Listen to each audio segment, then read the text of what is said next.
Om die enigste broodwinner in die huis te wees, kan nogals partykeer baie challenging wees. My ouers is geskei, my ma was vir baie lank die enigste broodwinner in die huis, totdat dinge weer begin 'n rigting kry het. Nou, vir 'n ouer om vir 'n kind te sorg, plus nog vir daai kind luxuries te gee, soos 'n speelding, dan praat ons nie nog van skoolgelde en goed nie. Dit is 'n uitdaging op 'n ouer, of enige persoon daar buite wat verantwoordelik is vir sy mense, vir homself. Daar is nie nog 'n broodwinner nie. Nou, hoe gemaak in so 'n situasie, as jy eenvoudig net nie alles kan juggle en kop bo water hou nie? Jy skaf vir jou side hustle aan.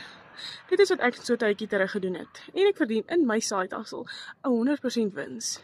Ek wens ek het al hierdie side hustle 5-10 jaar vroeër ontdek, want ek sou soveel verder gewees het.